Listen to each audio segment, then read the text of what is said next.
Welcome to the Finance Committee meeting. I would like to call the meeting to order. Ms. King, may I have a roll call, please? Yolanda Montoya Cordova, Here. Peggy Mueller Aragon, Here. Danielle Gonzalez, Here. Barbara Peterson, Here. Josefina Dominguez, Here. Courtney Jackson, Here. Crystal Tapia Romero. Here.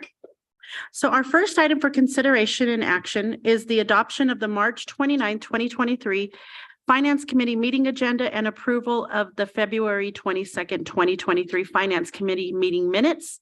However, before I ask for a motion, we will be removing the following items off consent. So as a whole, we will be removing item Q because the administration is still in negotiations with the vendor. And then we will be removing item U and V for further discussion. So having said that, I'll ask for a motion. I'll move for adoption of the March 29, 2023 special Board of Education meeting agenda and approval of, mine says February. Well, I'm looking at the wrong one. Never mind. I'm sorry. I have a cold. Not a cold. I have allergies, but let me start over. So February 22, 2023 Finance Committee meeting minutes and approval with the agenda with the items requested to be removed. Thank you. May I have a second? I'll second. This is Josefina. Thanks. Ms. King, may I have a roll call, please? First, could you repeat the removed items? Sure. We are completely removing item Q. The administration is still working on negotiations, so we will not discuss that tonight. And the other items are item U and V. Thank you. You're welcome. Okay. Yolanda Montoya Cordova, Yes. Peggy Mueller Aragon. Yes. Danielle Gonzalez, Yes. Barbara Peterson, Yes. Josefina Dominguez, Yes. Courtney Jackson. Yes. Crystal Tapia Romero. Yes. So our next item for consideration and action is consideration for approval of March 29, 2023 finance items on consent calendar. This is a discussion action, so I'm going to ask for the items that have already been removed. If we can vote on what's left as a group, please. I will move for approval of the finance items on consent calendar. I'll second. Thank you. Ms. King, may I have a roll call? Yolanda Montoya Cordova, Yes. Peggy Mueller Aragon. Yes. Danielle Gonzalez. Yes. Barbara Peterson, Yes. Josefina Dominguez, Yes. Courtney Jackson, Yes. Crystal Tapia Romero. Yes. So our next item for consideration is item U, which is consideration for approval of district purchase or expenditure that equals or exceeds $250,000. This is for English language arts instructional materials for Albuquerque Public High Schools. This is a discussion action item, and I will actually turn it over to Board Member Mueller Aragon for further questions. Okay, so I know we got answers to a lot of our questions, but then that just spurred more questions. So the first question that I have is, I know that you all said that there would be safeguards put in place that would ensure classroom use. So I know that you said that the boards and guardrails are going to help with that, and that's what will function as the safeguards. So is there anything else besides the goals and guardrails that will ensure classroom use? Defer to other. Thank you.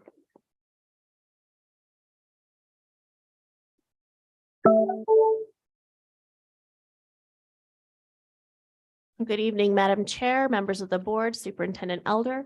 As far as safeguards go, it's looking at the whole process in general and making sure that all of our teachers had input regarding the materials so that they could have ownership instead of buy-in and build that excitement to use the materials. And so I think that by doing that, as well as a strong alignment of professional development to make sure that they know how to use the materials, all the tools that come with them, will be a much better experience for all in the classroom. Okay, and I mean, I did see that there, but I also saw that I think it was only 20% of people that really gave formal feedback and others just gave quote some feedback. So it's still not a lot. I mean, I don't consider 20% formal feedback a lot. And then I also saw that professional development, which I know, or you can correct me if I'm wrong, that professional development has been used in previous adoptions, correct? What was that? That professional development has been used in previous adoptions with previous, ELA material adoption. I mean, I know that it has been. Yes. So what would make this different if it has been used before, if that's going to kind of be one of the safeguards? It was my expectation that every teacher be exposed to the materials. And I know that our instructional staff literally physically took the materials to every school to have the teachers look at them, ask questions and provide feedback. And so I think that's a huge shift from what has happened in the past. So it's not so much the professional development, it's more what you would consider the engagement. So The not engagement and the necessarily professional development. the Yes. professional development, because that's been used before and it didn't result in that curriculum being used very Right. The Well- process was not what it is right now. okay. And then I saw that Odell, I'm not sure if that's the correct way to pronounce it, but one of the things that was said, it was found to quote be strong resources. But I just don't see based on what, because as we were told is neither of the programs that we are considering had any fidelity data based on any districts, I guess, using the curriculum with fidelity. So we're picking a program that has no data that we can really use. And I'm just confused about why we would do that. And the fact to not find any districts that have implemented it with fidelity so that there is like no data whatsoever.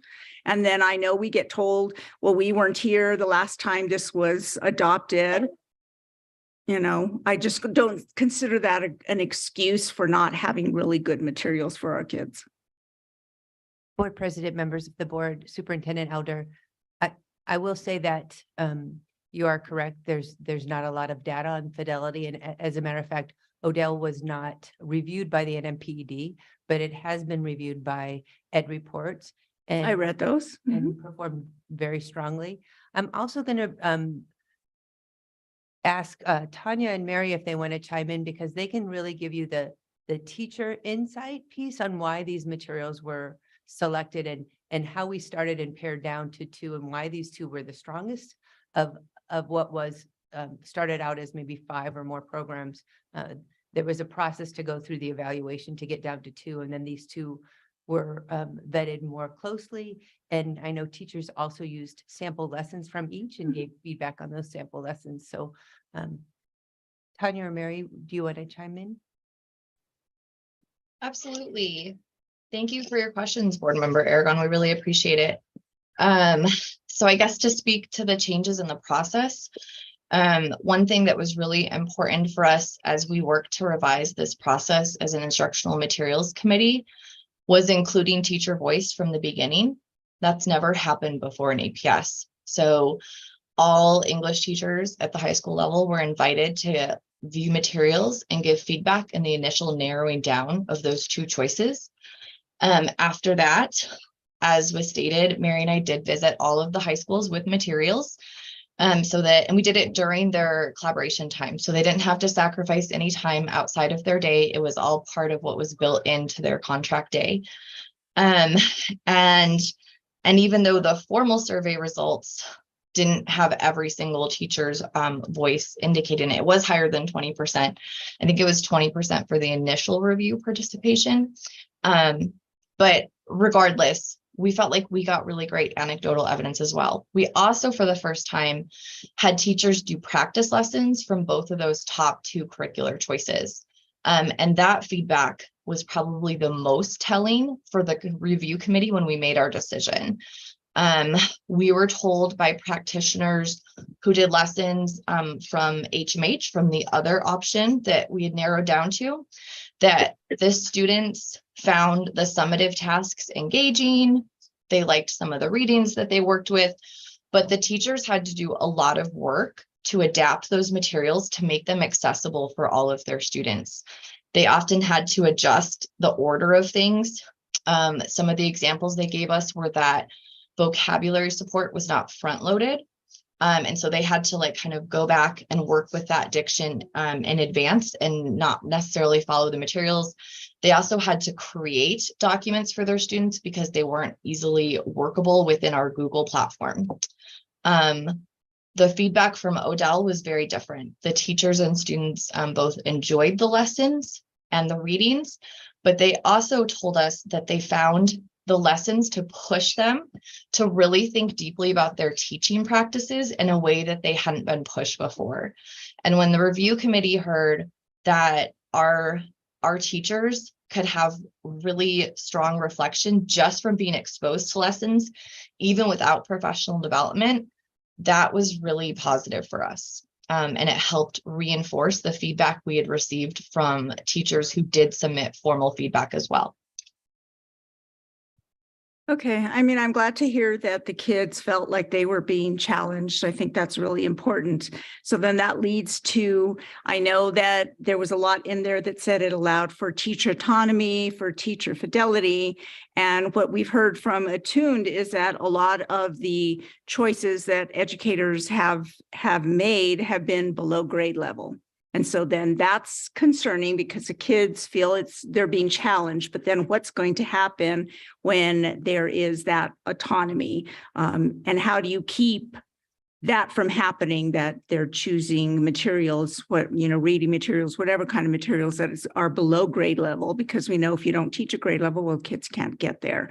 So how would you ensure that autonomy that allows for teacher choice is going to be at grade level? Whoever. So we have really started to work to shift the, just with our new goals for the district, with the instructional materials, a strong push for that, in working with principals to build their capacity.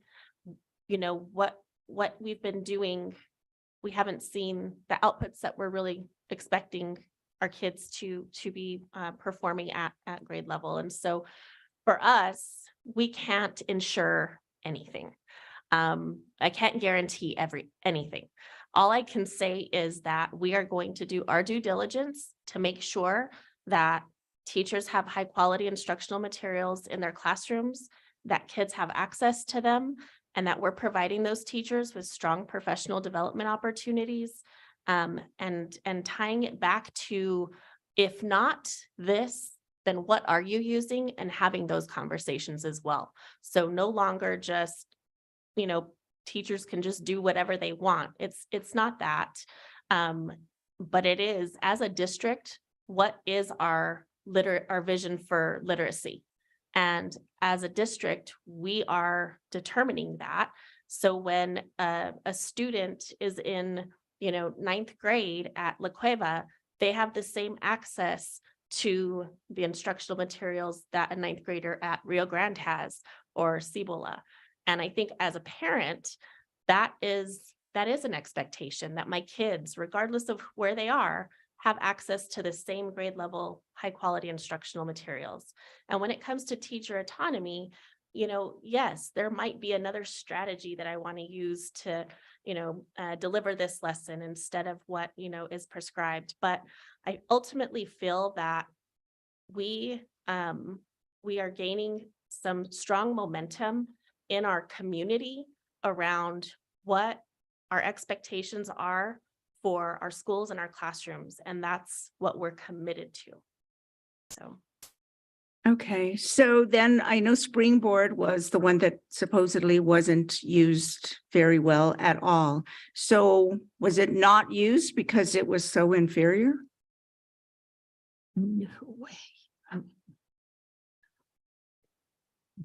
I mean, there's a reason that teachers know what they're doing. There was a reason they didn't use it. And there was a reason, I'm assuming, that none of the administrators made sure or took responsibility for making sure that they were using the curriculum that, was approved, I think, in 2015, I was told.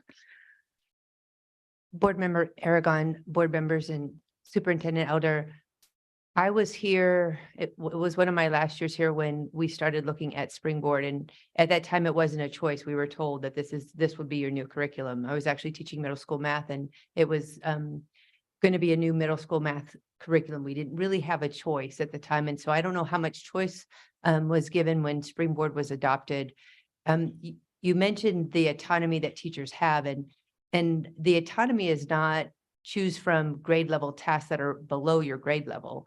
Some of the autonomy given by Odell is you may choose this novel or this novel. So these are Lexile level tasks appropriate to those grade levels, and the tasks themselves are rich and engaging grade level tasks. So the autonomy doesn't come in to that you can choose any book that you want. The teachers did get a list of books to choose from. It wasn't a complete, use whatever novel you'd like. And so it was so there's a little bit of autonomy, but still the Controlled autonomy.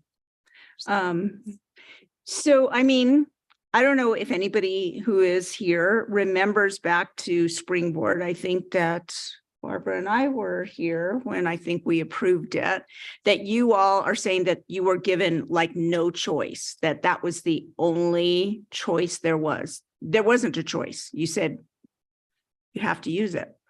Board Member Aragon. That's what you remember? That was from your perspective recollection. Yes. and I And- don't remember that far back. That seems odd that, we would just choose from one, but then the process I know is shifting and hopefully getting better, I hope. I still need people to take responsibility, though, the people that were here, to make sure that the teachers are using the approved curriculum because it was chosen for a reason. And somebody that is just going to say, well, we weren't here and it's just not, maybe 5 years from now, a lot of you won't be here and we'll have this program and we'll say, well, the new people will say, well, we weren't here and it's not a good curriculum either. And so we have to get over that, and people have to take responsibility at the school level for making sure that the curriculum is being taught at grade level. And that's just something I would hope that everybody thinks is important for our kids. It's like not difficult, like teach what was approved, that way, like Dr. Segura said, the kids at Rio Grande are getting the same thing that they are at Cibola, that they are at La Cueva. And that's the only way that we make sure that happens, is administration make sure the teachers are teaching the curriculum. And that may be some of the problems that we may be having. We don't know if that is. So the last 7 years then, that a lot of teachers weren't using this curriculum. What the heck were they using? I mean, I'm sure some people that have children might want to know, and I'm sure people out there wonder.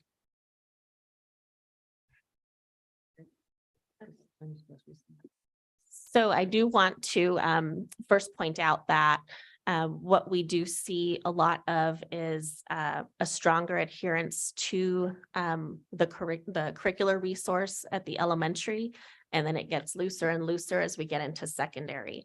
And so knowing that data, we, again, in establishing a new vision for literacy, a vision for numeracy, is some of the work that we're beginning to say, this is what APS does in our literacy focus. This is what APS does and stands for in our math. And so I think, again, picturing that, trying to tighten that up and ensure equity and access to grade level standards is a priority for our district. And so I'll turn it over to Tanya and Mary if you want to add to that.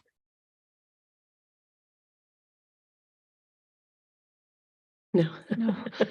No need. Well, I'd like to jump in on that because I sort of lived through it on the side. I remember there were a number of schools that jumped onto Springboard and really adopted it. Cleveland's one that pops to mind. Cleveland really threw themselves into it with a great deal of fidelity. And they were beginning to show some good results. I think what happened is like what happens with a lot of initiatives.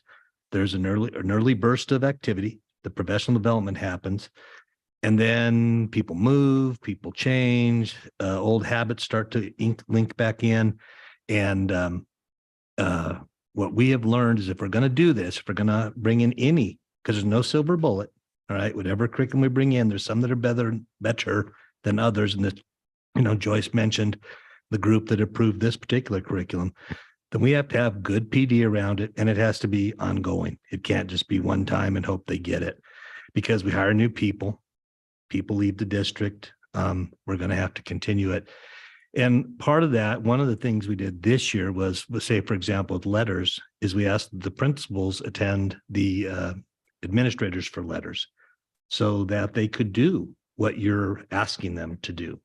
They would know what they should be looking for in a classroom that is using those techniques, using those skills. So it'll have to be the same for them along with these curriculums, that it's not just the teachers that are trained off in a room for a day or two. Principal has to be there, has to understand what exactly they're doing. That's where we can start doing the accountability measures and saying, okay, I don't see what I believe I'm supposed to be seeing here. And I know that Dr. Segura said it's impossible to ensure that something is being done, but if we want to improve student outcomes or know that something works, we have to somehow make sure that the teachers are teaching the curriculum. Otherwise, how do we know if it works or it doesn't work? So I think that everybody just has to jump on the bandwagon and just say, you guys are going to use it. I mean, as a teacher, when something came into my classroom, new curriculum, I used it because I thought that was what I was supposed to do, So I don't know, maybe I'm one of those people that just follow the rules or whatever. I'm just shocked that so many teachers don't do that. I mean, I didn't see it very much at the elementary level, and now I didn't teach at the high school level or middle school level, so I can't talk about that at all. I just know what most of us at the elementary level did, so. What I would say to that is that part of the principal professional development is how to have those type of conversations with teachers, how to support them, how to help them, get over the hump of trying something new. I can tell you many conversations, many examples where I ask teachers, you've got to do more of whatever, more group work. You can't just sit there and talk the entire time. It's got to be more. And they try it once and, well, it didn't work as well as it should have, so I'm not going to do it anymore. And, you've got to have those continual conversations, and it can be tiring. It can be difficult, but that's why you do the training. I think when we talk about freedom to teach, I think what we're talking about is the ability to augment off of that tier 1 instruction. And we're just going to have to get back and really define that and work with our union to make sure that we are doing that. And I don't think people feel bad about that. It's when you get away completely from the core curriculum, that's when we have problems. More and more you start to slip and fall away. And, well, I've got this great resource, and I've got this resource, and I got this resource. And then you're not using the initial resource. And it's a slow progression. And we've got people who've been teaching for a very long time. And sometimes they say, I've got all this great stuff. I'm not going to do the new thing. I've been doing this a long time. Those are conversations at heart. It's different with the new teacher than it is the veteran teacher, but it's the same issue. And that's what we have to work on. I mean, I know that if teachers had this great flexibility these last 7 years and did whatever they wanted to do, obviously that didn't work for student outcomes, right? We didn't really move the needle there. So that allowing that much flexibility, we can just say, look at our data. It didn't work. And I understand specifically that instructional materials, you said, were chosen specifically to improve academic outcomes. Yet we can't really say how Springboard worked because it wasn't used. So how are we going to ever know if something works if we don't use it? I think it's impossible. Even though we have Springboard starting back in 2015, and you're saying there is no data, well, we can still look at assessments, right, that the kids took in 2015, 2016, 17, 18, even, interim assessments that they took. So to say that there isn't any data, there is. We just don't know if it's related to the flexible programs teachers used or if it's related to Springboard. I'm assuming that that's a case. But if Superintendent Elder said there are some schools that really use Springboard with fidelity, and if you know which schools those are, right, if you know them, then you should have been able to look at that data to see, wow, that was working. That worked really well there. So to say that there isn't data is, in my opinion, it isn't true, because it is out there. It would just probably take some time to figure it out. But Superintendent Elder came up with a school, right, that used it just I remember top of his Cleveland. head. Well, I remember Cleveland being very, very happy and talking about it, but and so we could go back and see how long they were Fidelis, how long they used it. And we can look at some data points from that. Yeah, I mean, I just think we need to do that. And exact impacts, in, my opinion, are measured through observation, obviously. They're measured by interim assessments. They're measured by teacher assessments. There's lots of ways to find exact impacts. So to say that there isn't any way I know as a teacher, that's not true. Just takes a lot more time, because I think the assessments would tell us that the materials weren't working. And broadly implemented. I'm just going through some of the other questions that I had. More people took part in the adoption process, even though it was low, and you're thinking that that's going to help with the implementation. I hope it does. I hope when people are gone, that the people that come forward will remember all this. So I know there was something in an answer to one of the questions that one of the good things about this is it's a shift from established practices. So are you talking about using more of the science of reading, about using letters? Is that the shift from established practices? Like, what's different in ELA then? And I don't know who answered that question, but. So either Tanya or Mary. Thank you, board member, for your question. I believe Mary's internet is a little spotty, so I'm going to jump in just in case. So Odell is a slightly different curricular program than our teachers are used to, and for a couple of reasons. One, it's not a traditional bound textbook like they had prior to Springboard. Prior to Springboard, we adopted Pearson and I think Houghton Mifflin, and it was a very traditional textbook, kind of like an anthology where it would have an excerpt from a reading and then reading questions, like close reading questions. There weren't really discussion activities built in. There's not a whole lot of student choice in the prompts they respond to for their writing tasks, their discussions. There's not a whole lot of independent reading built in to help foster those good reading skills. And then when we adopted Springboard, publishers were moving more to the consumable workbook style, which was really similar to the textbooks, with continuing on with shorter excerpts instead of full text, and then just kind of Q&A. Springboard did build in more opportunities for discussion and critical thinking, but not at a really student-centered level. So Odell offers kind of a good blending because it embeds full text in a way that other programs don't and that they haven't traditionally. So instead of taking just one chapter from a text or from one act from a play, students are offered the opportunity to read a text in its entirety, which most English teachers prefer. We know that kids need that reading stamina, especially at the higher grades, and that they need that to be able to deeply analyze the text as well.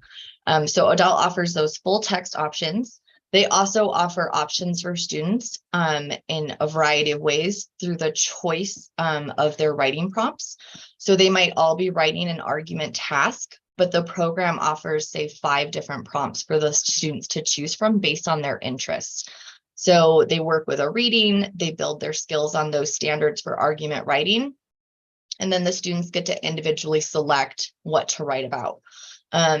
I know I found in the classroom, and we know that research tells us that students who have some of that choice and autonomy with their own learning tend to be more engaged, and the more engaged they are, the better they tend to perform because they actually want to do that task and we're not just forcing them to do it. Odell also builds in student choice through discussion tasks, allows students the autonomy to step back when they don't feel comfortable, helps teachers kind of work through some of those critical discussion type activities with students in a way that other programs don't typically support. The other thing that we found really interesting about Odell as a review committee and with teachers is that it was the only curriculum that helped support students becoming critical consumers of text. And if we look at our NAEP data in comparison to other places, in our country and in our state, that is one of our lowest performing areas. Our students aren't able to understand what is factual and not in things that they read. And most curriculum will ask students to maybe review a source for research, but it won't go any further than that. And Odell offers multiple ways for the students to become more critical consumers of text and really think about how to pull truth from what they're reading. And that's something that we know with our data that we do have that our students do need. So those were just kind of some of the highlights.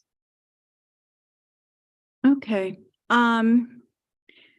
So I know that this PD is going to be a big part of this adoption, right? So they're going to have a lot of PD. It's going to continue. It's not going to be just one shot at the beginning. And then, so it will continue. Is that going to be a yearly thing that the teachers will go through? How is the PD going to work? Thank you again for your question, board member. I can try and answer again. So after, if we receive approval from you all this evening, we will be sending out a survey to teachers to find out what types of professional development they would prefer, what they'd like it to focus on. And then the review committee, the instructional materials committee, will be working to craft a long-term 6-year plan that we will also collaborate with the publisher on to ensure that that professional development is ongoing and meets the needs of our teachers. Something we heard every time we visited a school was that teachers asked for guided collaboration time to analyze the materials as grade level partners at their sites, and that time together was really important. So not just showing them what materials there are and how to access them and how to use them, but giving them that collaboration and conversational time to make decisions as a department, because there are so many robust choices with this curriculum. May I add something here at this point, because it's appropriate? PD, I hope, expands beyond a canned PD.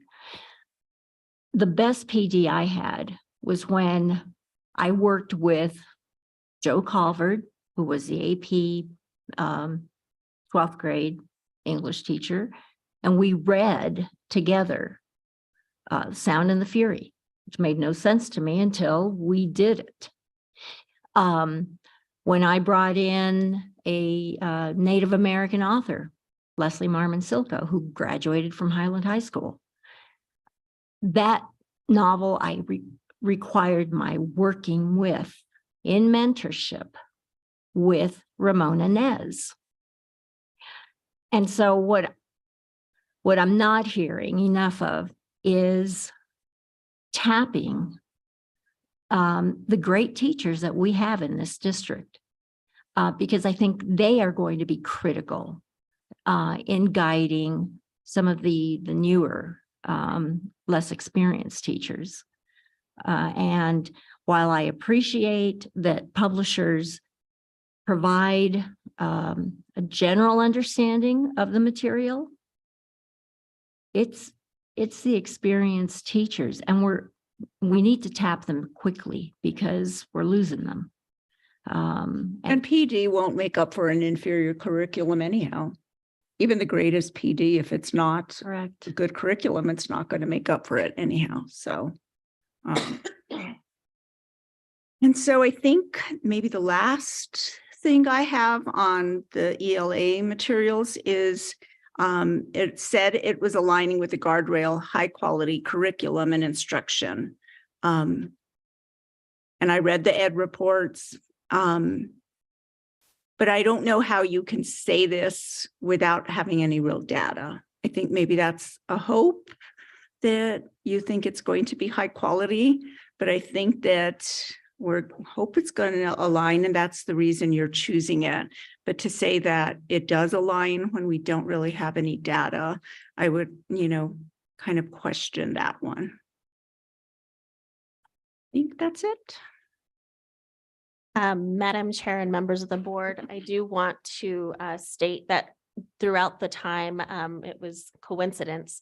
I attended the Council for Chief State Schools, and I spoke with multiple districts as well as other contractors who support schools for school improvement. And, they asked, what are you guys looking at as far as ELA adoption? And I told them the options, and it was almost unanimous that Odell was a strong resource. And so I just want to state that it's not just our feeling that we think that it's high quality, that we did some research behind that as well to say, why is it high quality? We looked through them. I mean, I even put my teacher hat on as a high school English teacher, and I wish that I could have had the opportunity to use this kind of material versus the hardbound Pearson. I remember textbook that I those, was expected to use. So I just want to put that out there that, we do have a strong commitment to ensuring that these materials will be used in classrooms as our tier 1 instructional material, and supporting teachers through our constructs within the district to ensure that there's ongoing professional development and support throughout the years as we get teacher turnover, to make sure we have some stopgaps in place to make sure that those teachers get trained and feel strong in the delivery of grade level standards.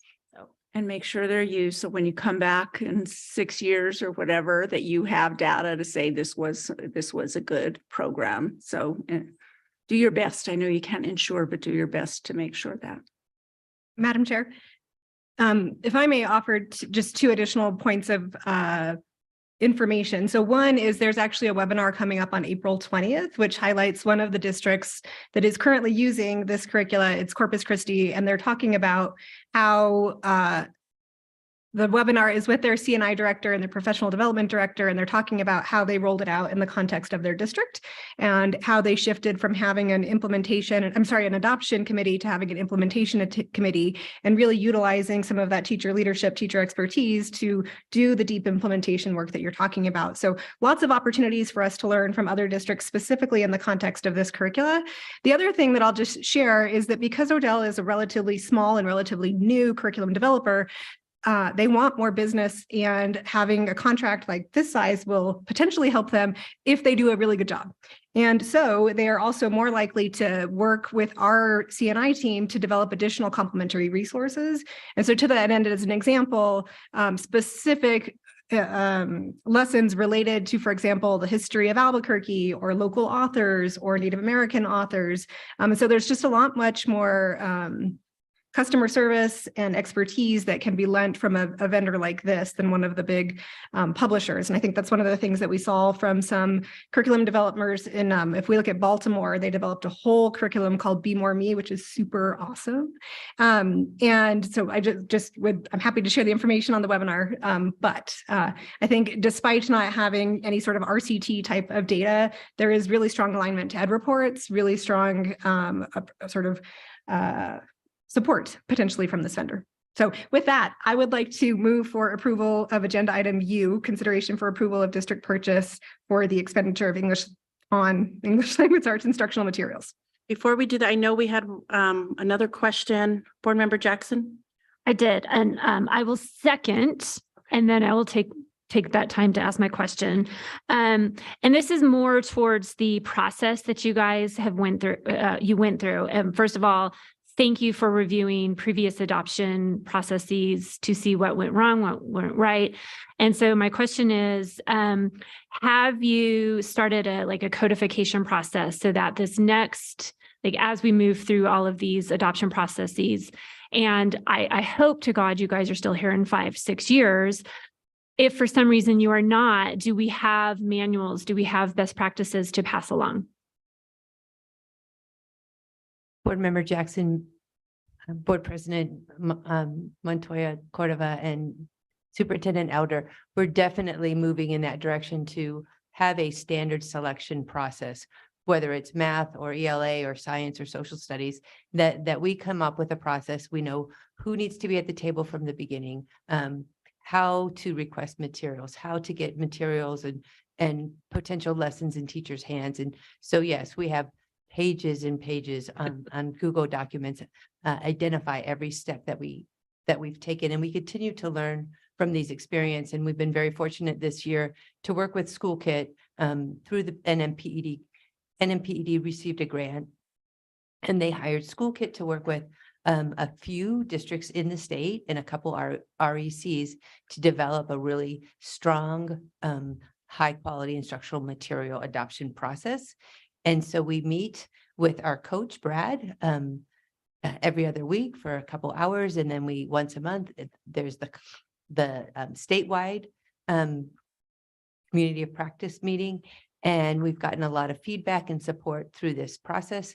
And I will say that I think Dr. Segura mentioned it before, but both Brad and the CEO of SchoolKit have sent me a personal letter saying how impressed they were with the work of the team from the 9-12 adoption, and even how it's progressed and has changed and improved through the beginning of the K-8 ELA adoption.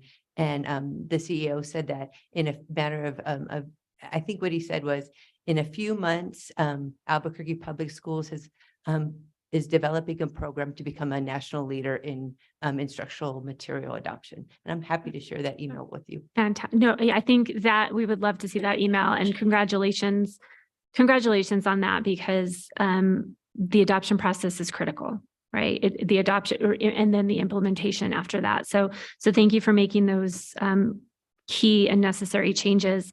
You did mention that you guys are moving into the K-8 adoption, and so that's coming, right? And kind of using the same processes okay.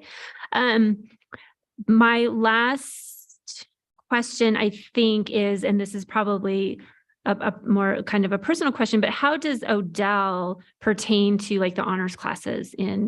Is the same material used no matter? It's just all ELA, and then you have some honors, you have some regular. Yes. So Board Member Jackson, with honors doesn't have any type of prescribed curriculum or standards, which is problematic in and of itself.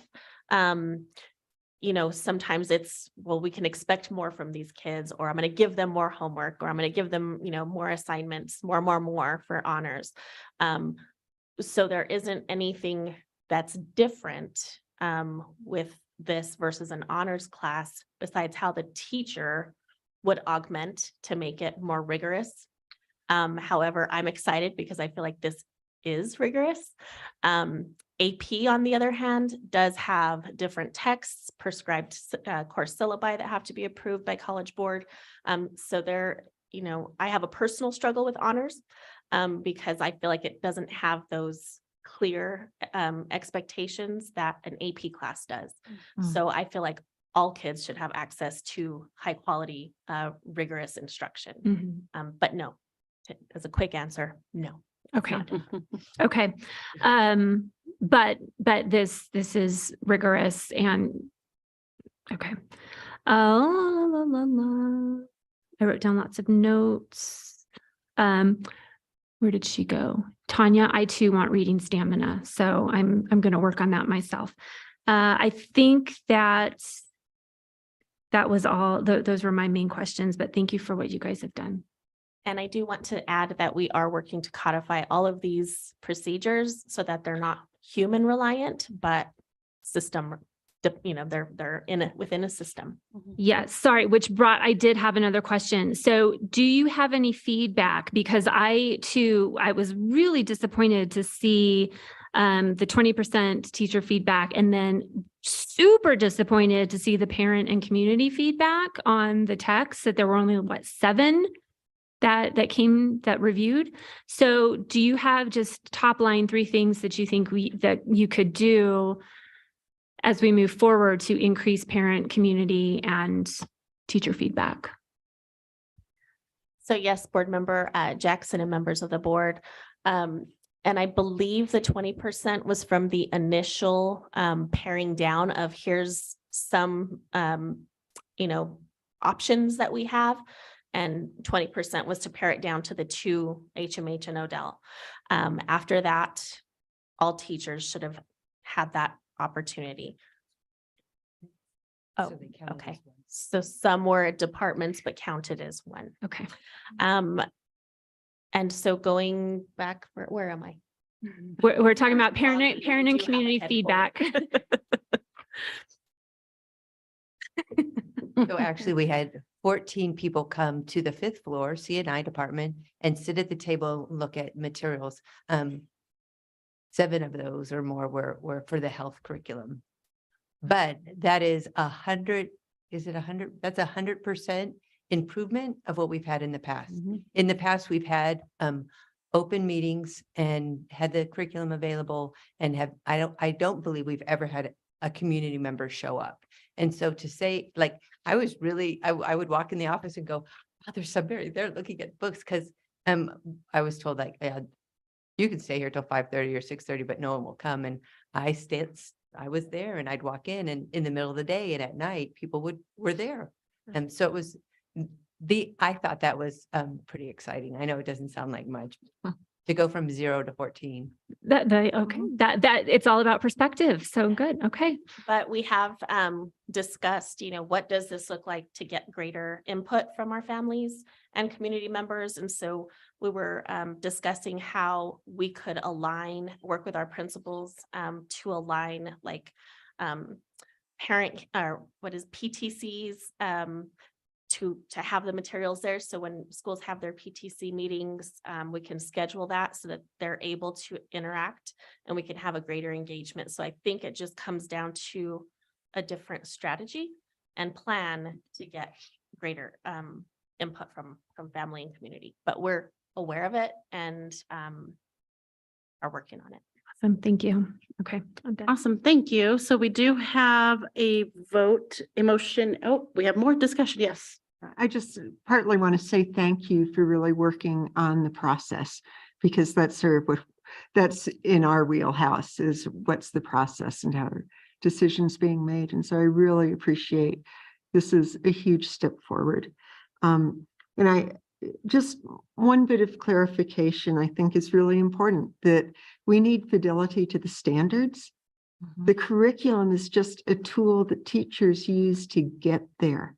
And so when we start talking about fidelity, I think it's really important to realize that our students come with a vast array of skills, of background knowledge, of interests, and what's going to grab them. And so what has to stay in the teacher's hand is, how do we make this curriculum accessible to my students? And how do I show the fidelity to the standards, not to this page on this particular book? How do I make use of that? And I mean, a perfect example are things like GLAD strategies of how do we make language accessible to students that may not have that as part of their repertoire? And how do you build on what their repertoire is and show respect for that? So I'm really impressed with the possibilities that this opens up. I hope that Lesson Study can be one model that we use because there's nothing more effective than grappling with how are we teaching? What does it look like? What am I missing? What do I need to do better? How am I paying attention to where my kids are and where that level of engagement is? So I am very pleased with the direction that we're going in with this adoption and look forward to having it built on in the future. Thank you. Any other questions, Board Member Dominguez? Well, I had a very specific question, but I think I can follow up. It has to do with vocabulary building because that was always the challenge, but I'm happy to talk with you, Ms. Gormley, or others. But I want to echo exactly what Board Member Peterson said. You know, the conversation, and maybe it wasn't intended this way. I think the larger questions were about, for me, were about culturally relevant materials and controlled autonomy. You know, I want to explain that when you're a mid-school teacher and a high school teacher, I always used the framework. What are the standards I'm teaching to? Back then, what are the skills, and again, for me, given what I was teaching, it was AP standards that guided me. They weren't, what was it? Springboard? Wasn't Springboard, but Springboard-ish. But I had choice. And thank God I did, because otherwise my kids would not have gotten The House on Mungo Street or American Hunger, Richard Wright's autobiography about his experience growing up Black in the South. And yeah, I took liberties. I did. But my standards were always framed. And so I think we need to be very careful about how we discuss this. Thank you. So we do have a motion on the table and a second. So Ms. King, I'm going to ask for a roll call vote, please. Yolanda Montoya Cordova, Yes. Peggy Mueller Aragon, No. Danielle Gonzalez, Yes. Barbara Peterson, Yes, Josefina Dominguez. Yes. Courtney Jackson. Yes. Crystal Tapia Romero. Yes. So our next item for consideration is item V, which is consideration for approval of district purchase or expenditure that equals or exceeds $250,000. This is for fourth year mathematics instructional materials for Albuquerque Public Schools. And I am going to ask, as we go into questions and discussion, if we could please keep it related to our topic and questions only. And if we have any comments, we can have those afterwards with our staff. But for today, if we could just keep it to the question listed on the item. So I will open it up to Board Member Mueller Aragon for your question. So my concern was I saw that a lot of these materials were 10 to 18 years old. Like, why? That was shocking to me. And I know people have taken snapshots, screenshots of their kids' books and sent them, and they're falling literally to pieces. And so what has gone on then? We missed getting those materials for them for 10 to, goodness gracious, it's a long time, a decade or longer.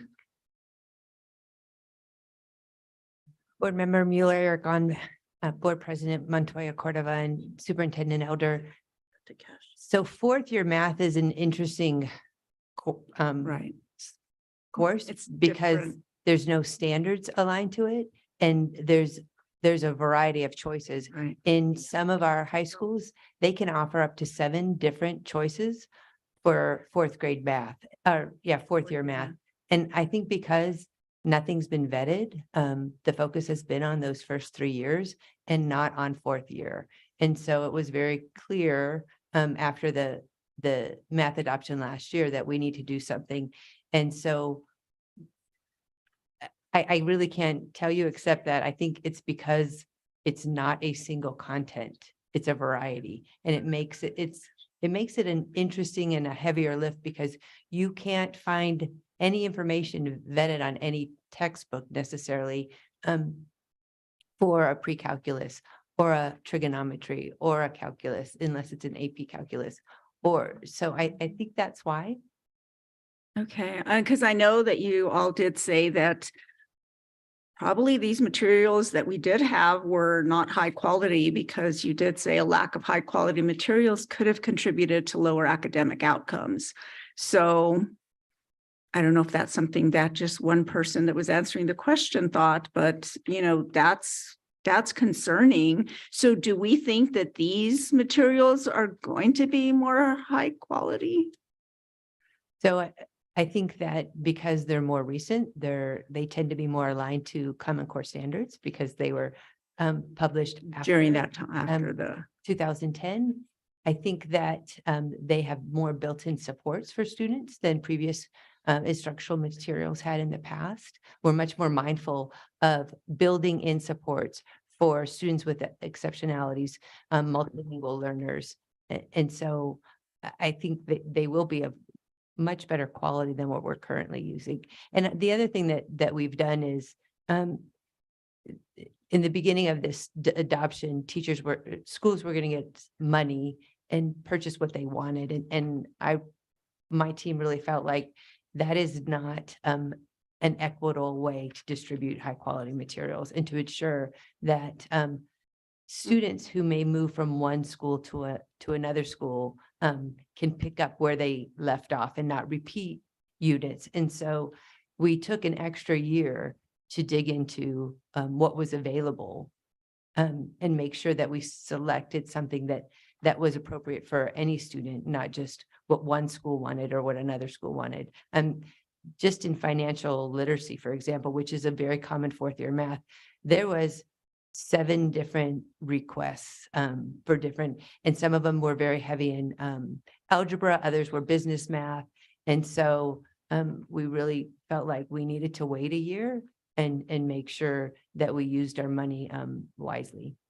So a calculus class at one high school is a fourth year math is going to have the same textbook as a fourth year calculus class at another high school. That So- is correct. Okay. It well, also, that's- that also affords us to better support implementation of the materials. Right. There's no way, I currently have, we have 2 secondary math teacher support specialists. I'm hoping that maybe next year we can add a 3rd, but imagine 2 teachers trying to support not only Algebra 1, Geometry, and Algebra 2, but then 7 to 10 different courses using different materials.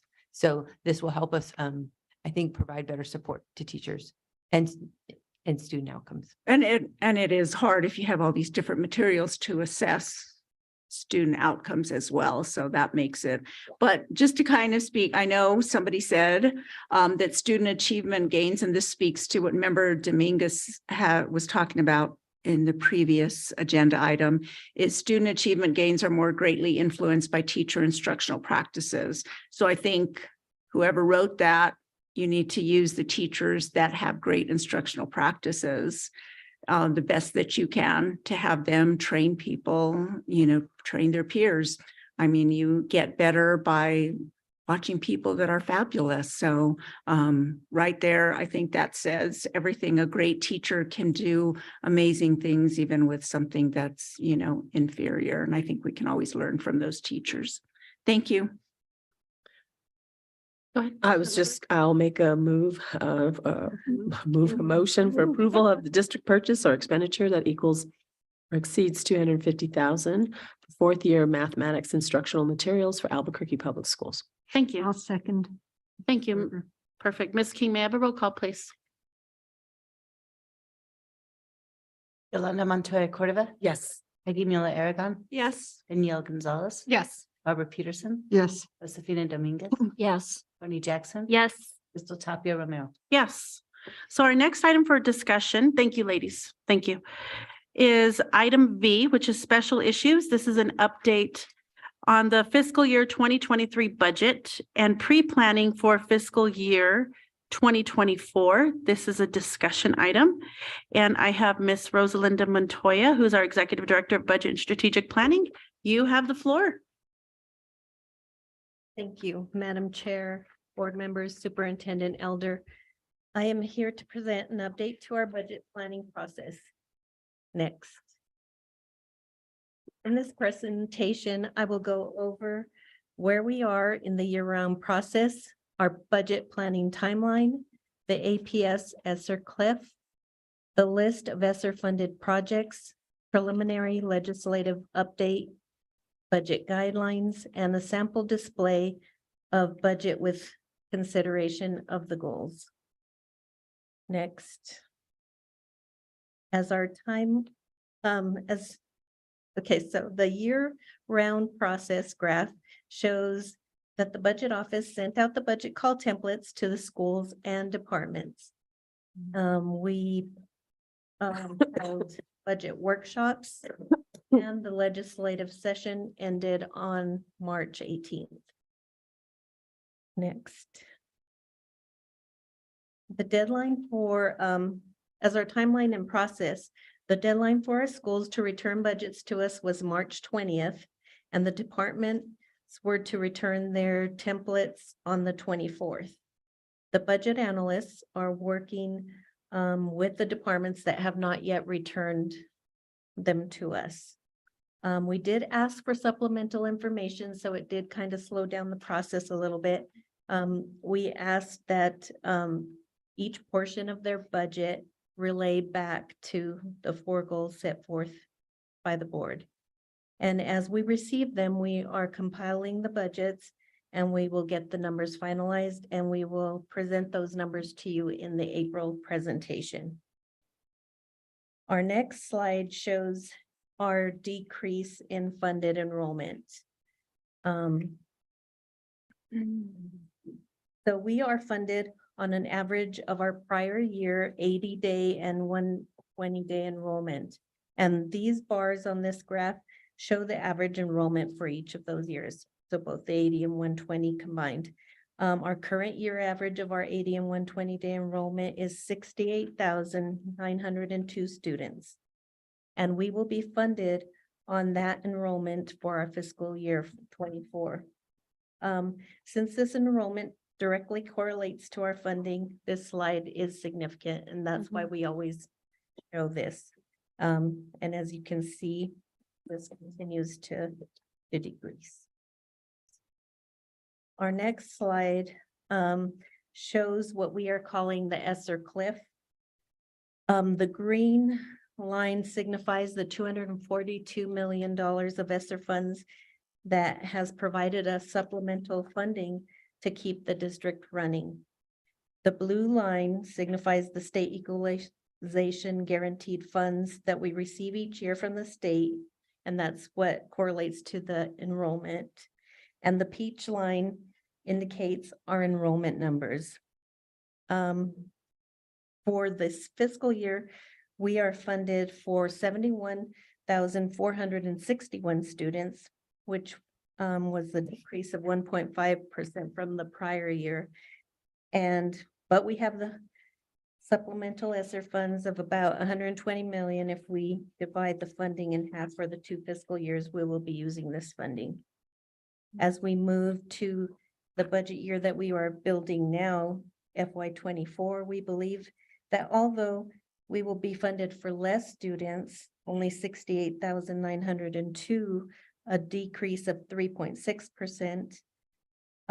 From this year, we will be funded similarly to this year. So that's why the line stays flat, because of the state surplus. And we're hoping that that's going to keep it a little stable for us this year.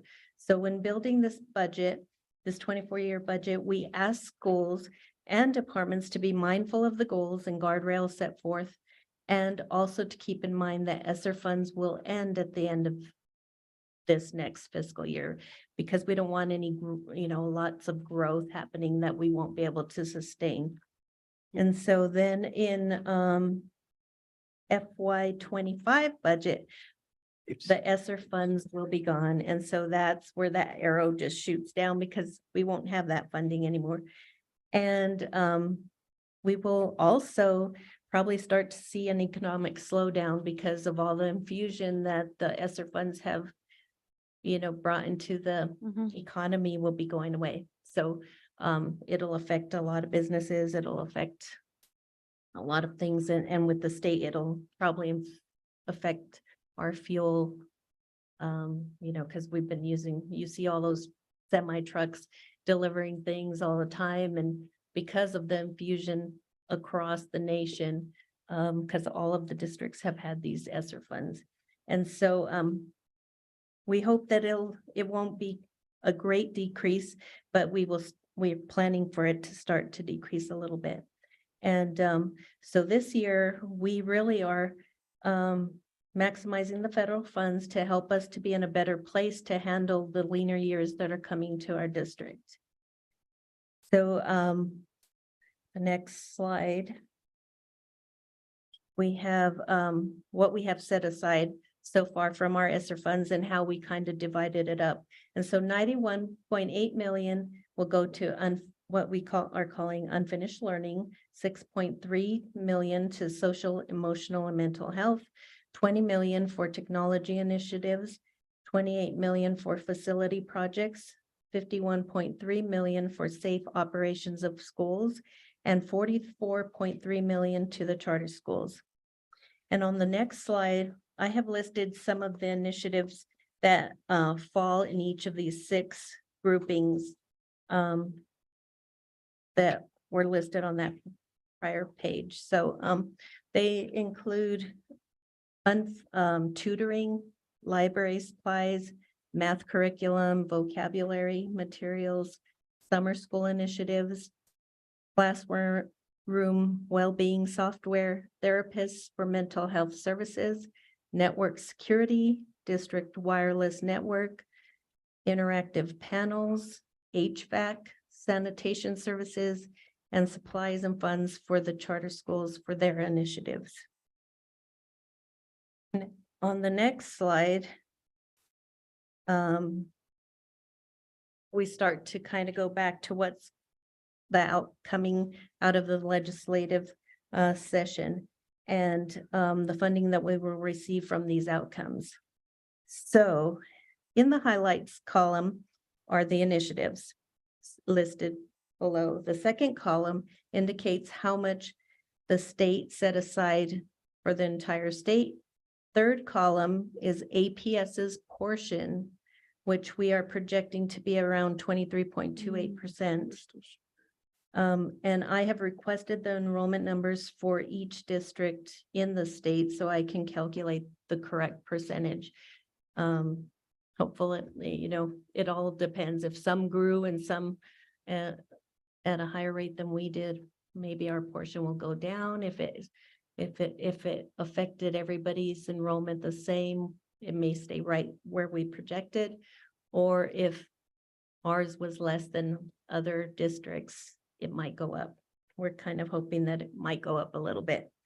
The fourth column is what we have what it will cost the district to implement these legislative outcomes. And the last column is the difference between the cost and what we are being funded. And currently, as you can see at the bottom, we will be funded 10.5 million under what it will cost us. Now, we are hoping that our portion again of the pie might be greater than the 23.28, which will help us. And we hope that also the unit value might increase significantly, which will also help us, because those two factors really say how much our portion will be. So if we go down these, each one of the highlights, the extended learning programs, the state as a whole has 252 million. We will receive about 58.7. Our cost is 61.8. So there's a deficit. The average 5% salary increase to all public school personnel is 139 million statewide. Our portion 32.3 million. Our cost is 31. So there we're a little positive. Then in addition, there was a separate legislation that added an additional percent salary increase to address the inflation and health premium costs. And the state's portion is 27.8, our portion 6.4. And our cost is right about that also, so that one was good. The minimum wage increase for licensed educational assistant salaries to 25,000. The state's portion was 14.5 million, ours is 3.3, but our cost is 8.3. So this is one area that we're really gonna get hit hard. Yeah. And then transportation employees, 5% salary increase. That's just for the transportation individuals. That was 2.2 set aside statewide. Our portion is 514,000, our cost 484. So right there, that was right on the money. And then the increase of minimum employer contributions for employee group health benefits. The state set aside 31.9 million. Our portion will be 7.4. And our costs are 14.2.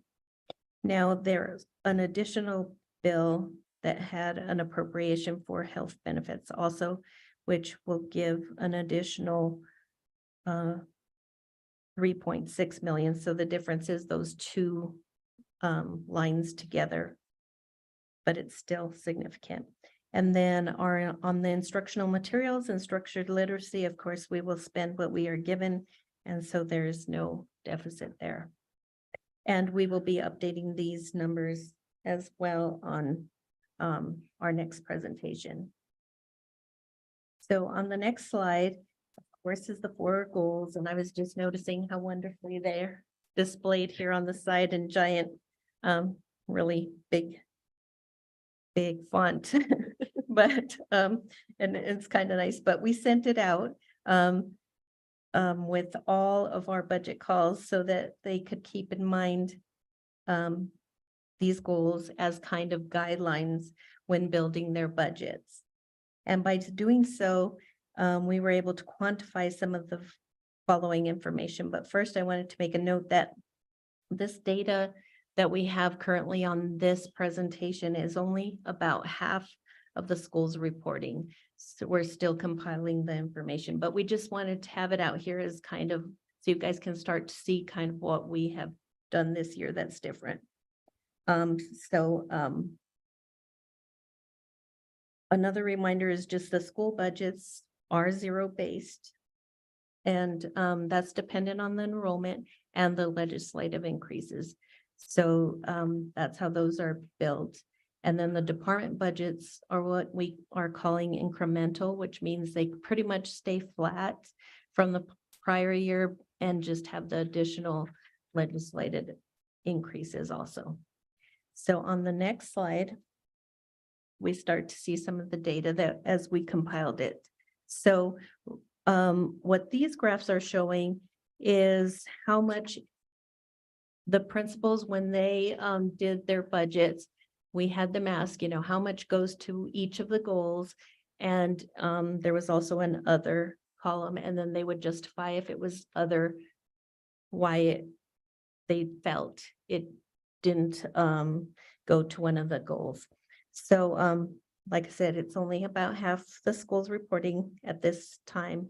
And so far for the elementary schools, we saw that goal 1, is pretty much where they put most of their money, 26.3 million going towards that goal.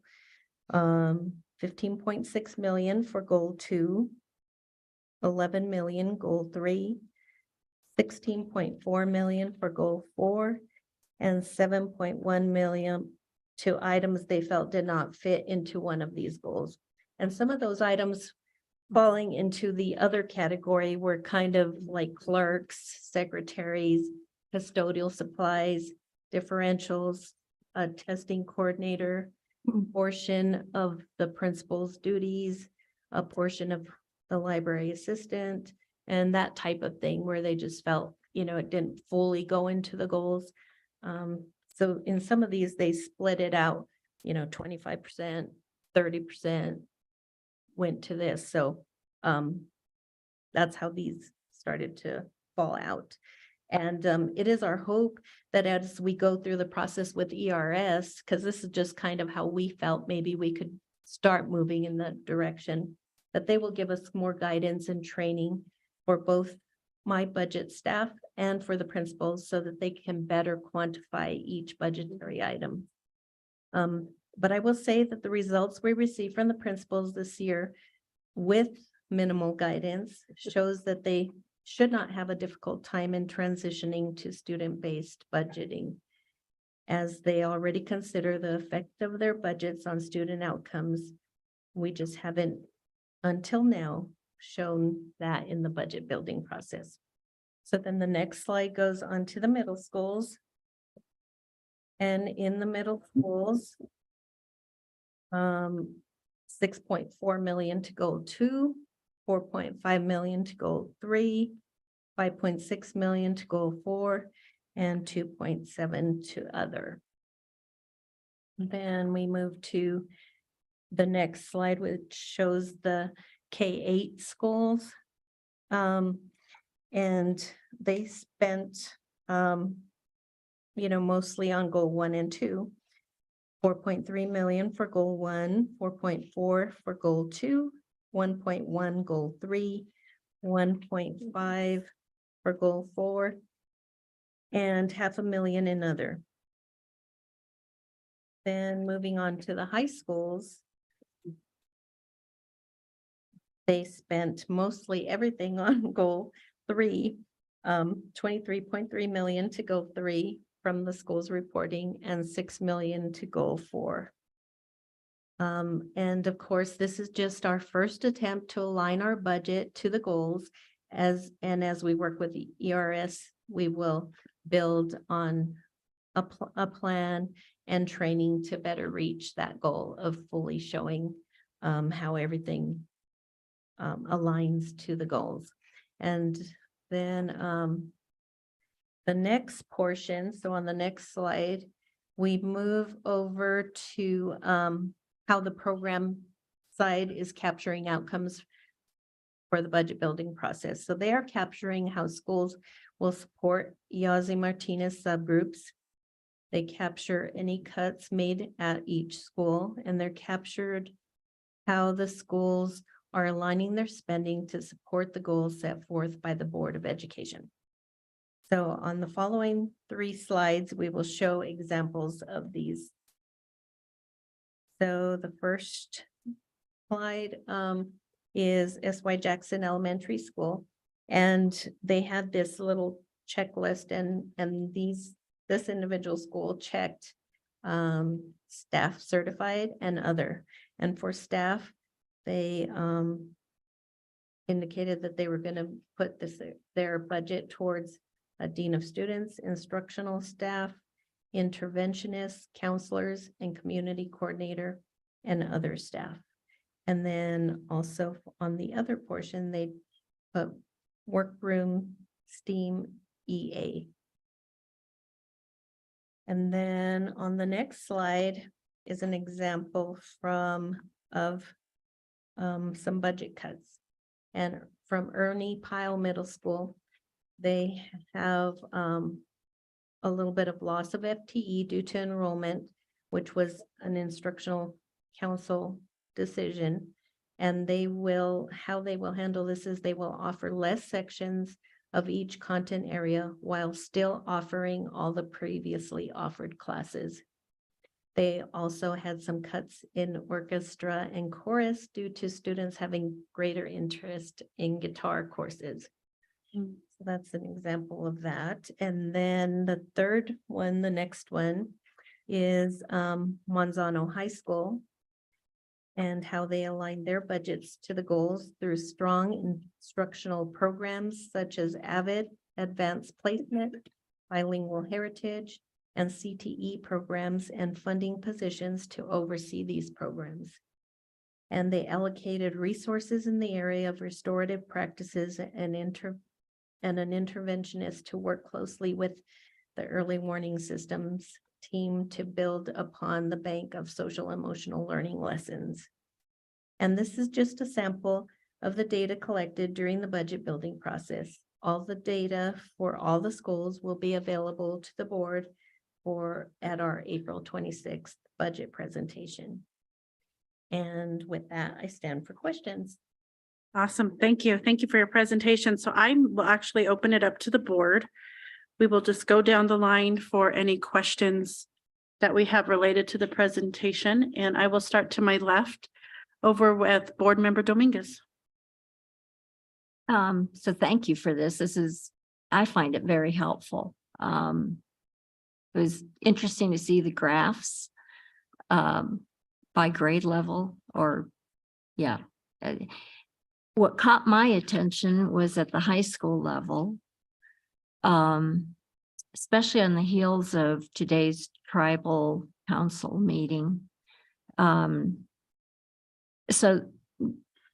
And it's just an observation.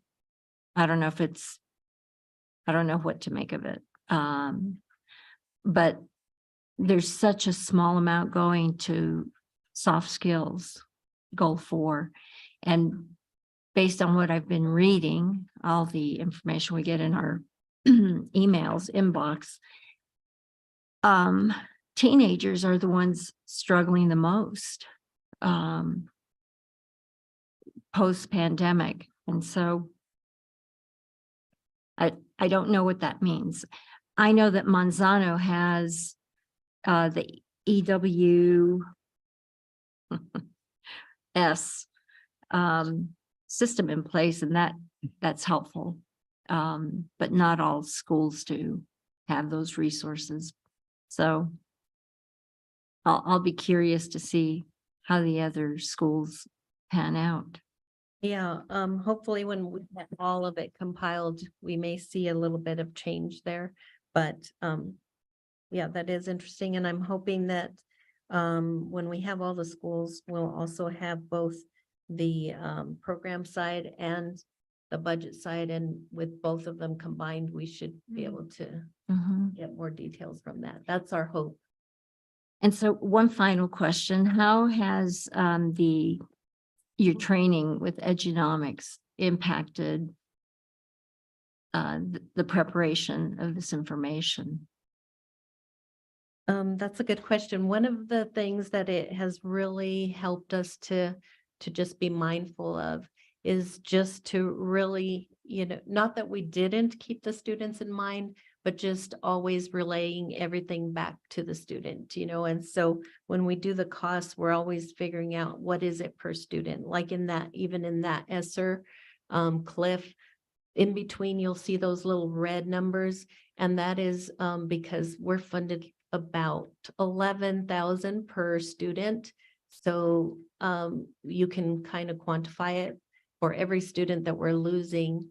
It's that amount. And so in that particular one where we quantified, like the declining enrollment also shows what the effect is. So that first, this next year that we're going to be building the budget, it's a $28 million hit to us, 19 million for the next projected years, 18, 19. And so it really has just helped us to really be thinking in every way how to bring it back to the students. Thank you. Thank you. Board Member Jackson. Thank you. Okay. So I too wrote 3 exclamation points over at the high school spending on the fact, I mean, don't get me wrong. I love that they're spending on proficiency. And I don't think this is a you question. I think it's a us question. I know there was a funeral today for a kid at El Dorado, right? And because of that, I've received several calls and like, again, I've received several calls. What are we doing to help our kids, our mental health, to give them the skills that they need to cope? And it's a balance, right? Because we sit up here and we say, we want the schools to fund the way they need to fund. And then there's a funeral for a kid. And you wonder, like, are we doing what we need to do for our kids? So I would hope that we could think about that and make sure that our kids get what they need. Can I come back? Okay. President Montoya Cordova. As I'm Come to you. trying to Sorry. breathe.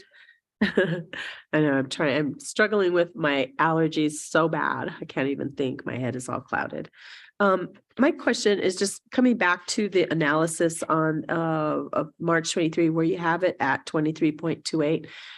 Has it traditionally, what has it traditionally been at? What do we trend at? Do you know? I mean, because I think I know we always project, we kind of project low, but then it generally comes back a little bit. I'm just curious about where it tends to trend back. The projections of the enrollment decline. Yeah, we're on page 9, where you had that, the state general fund and APS is projected at 23.28%, but it could potentially be higher. And I know that traditionally it usually ticks up a little bit. Whereas where does it usually land? Yeah, this past year it was 23.5, so it'll tick up a tiny bit. It's in the Okay. points. Okay. It will probably be 23 something. So it can range from like 22, right now we're projecting about 0.28, but it could go up to about 0.5. Okay. And so all of that money in the first one in the extended learning programs, that's all just for personnel, right? I mean, that's pretty much a personnel cost. Yes. Okay. I just wanted to make sure on that. I also appreciate the graphs, and we've only got half of the schools reporting, so I'm a little confident. But I think it does definitely tell us something, in terms of high schools, where they are, in terms of thinking of the social emotional side, in terms of how they allocate funds to that. I would imagine that it's probably really difficult for them because they're also looking at their personnel costs, right, in terms of what they're supporting, and it's all towards the goals around, it's all built into like the types of teachers and the types of programs that they have. So the SEL side, on the goal 4 side, would all be all the other kinds of support that they would hope that they could afford, would be things like more counselors, things like substance abuse, which tends to be augmented by our family and community supports division. I think that's where that money comes in, or that's where those supports come from. But the school itself is not spending it, correct? Oh, that's correct. Most of the mental health services come out of the departments. So it wouldn't reflect. The only element that really reflects there is their counselors, as their FTE for counselors. So I mean, technically, I suppose they could try to hire another counselor if they wanted to, but the mental health supports really do flow out of our mental health departments under Dr. Muir. Okay. So the funding reflects differently. Yeah, so I was thinking that's probably why the funding is so low there, because I know in high schools, it's really dependent on building out those classes that they need to build out in terms of. Yeah, and the other thing that I like to point out is this is just the operational portion. So of course, there's supplemented, like even the ESSER funds, we have mentioned that some of them was for therapists and SEL and all that. And so that is being supplemented quite a bit for this year and next year with the ESSER funds. Of course, we won't have that forever, but there are other portions, the grant funded, will add on top of that so there'll be other portions to really get the full picture of everything. You have to almost see all of the different funding sources, the, grant funding and operational. So on the ESSER funds on page 7, in terms of the percentages and where we are, and you notice like up at the top where we've got unfinished learning and social emotional, actually safe operations in schools, it seems like, are we considering that we're going to be moving some money around into different categories, or do we have, I mean, is this money that also just gets floated out to the school districts, to each of the school sites to supplement those pieces if they need it? Okay. Yeah, we'll most of this is already, designated in those areas, and there are designated initiatives within that. Now, when the next couple of months, we only have about a couple months to really reallocate and move things around.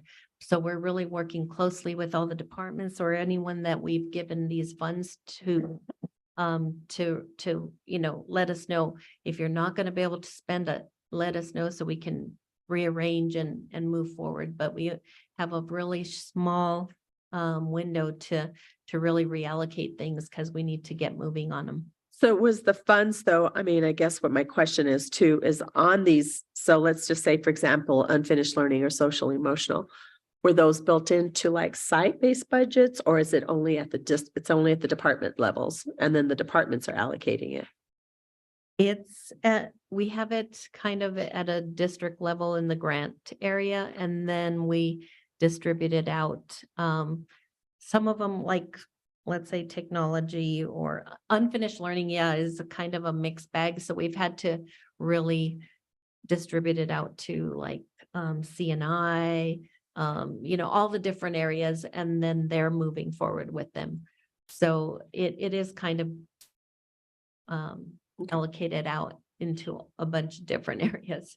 And so that's been kind of a big job for us, is kind of just keeping them all moving and just, we meet with Chanel and Joyce quite a bit and just kind of make sure that everything's on track and we're still moving forward with all our initiatives.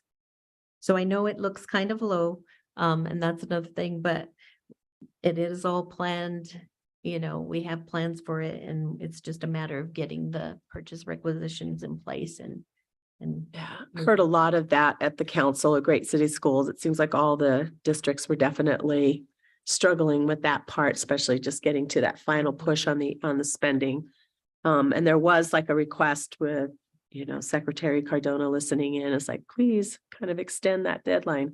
I know there's a big push for that. I don't know that it will happen under this particular administration or, the way that it's set up right now, but I know that there was a push for that. So hopefully that does happen. I'm really disappointed on the minimum wage increase for the EAs, and it's falling so short for us.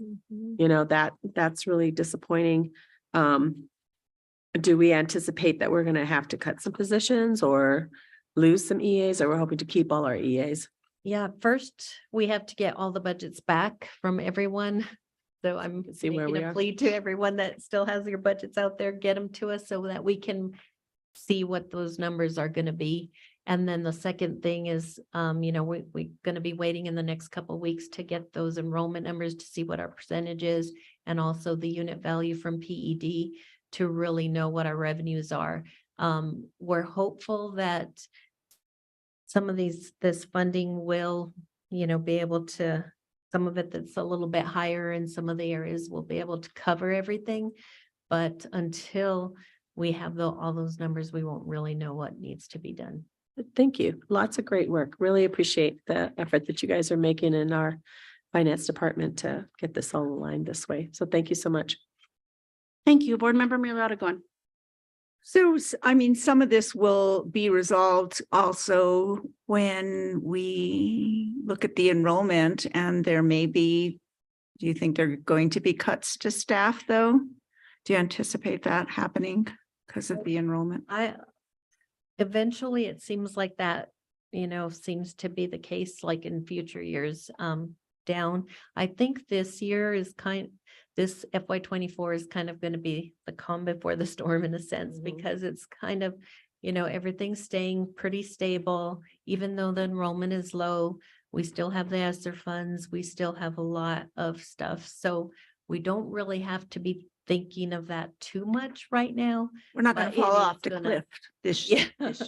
Yeah, this year is not the ESSER cliff, but in the future, 2025, 2026, nationwide, they've been saying the enrollment looks like it's going to continue to go down. So, right.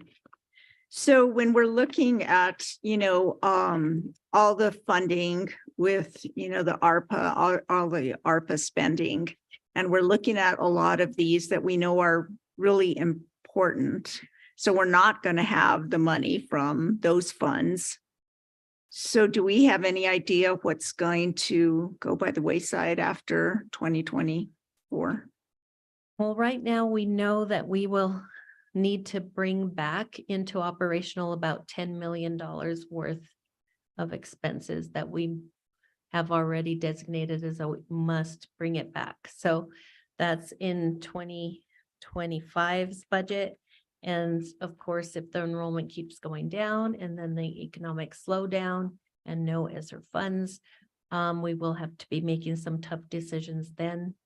And that's coming. We don't want to hear them yet, I guess.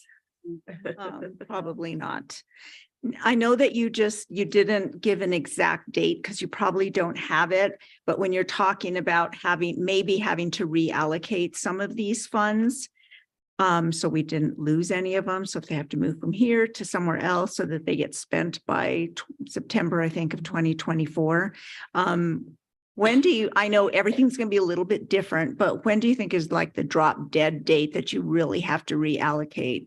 I'm saying we only have a couple months really, because lead times or anything that might change or just putting a plan in place for stuff, it takes time. So we're hoping that we have everything fully designated and if they're not going to use it, they let us know. We can do the best that we can. We probably will revert a few of the funds if something falls through, but we are making sure that we get pre-approval from PED up front also, because we do not want to come to the end of the funds ending and then realize that something is not allowable or we're not going to get, and then it comes on to operational. So we're being very mindful and careful about everything up front. So that takes a little bit of time too. That's why I'm saying we really have to make our final decisions in the next couple of months. Okay.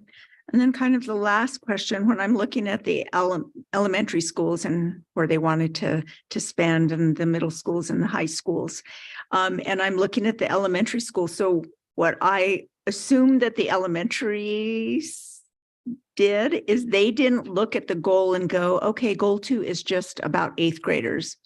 They looked at it that this is about math for elementary, right? I'm assuming that that's what they did. To, if they get those good foundation, of course, it'll build later into math along the way, especially because math does build on itself. And then I thought it was interesting that middle schools didn't think that way about ELA. Like there's like nothing there. They just didn't have that same perspective. And then high schools like didn't at all. And that's why I'm hopeful that with ERS coming in and giving us training and kind of, helping us identify like how to really identify dollars to how it can affect stuff will help with this. But this I think has been a great attempt in it, first attempt. And like I said, just seeing the way they did think about it, I thought was great, good first start. So I'm excited about it. Yeah. Yeah, with the high schools, I mean, with, goal 4, I think some of that is just having a little bit more information and education for them to kind of realize that we thought and the community thought that that was an important goal, or it wouldn't have been put in there. And so hopefully they'll be able to see that as well. Thank you, though. This is wonderful. Thank you. Board Member Peterson.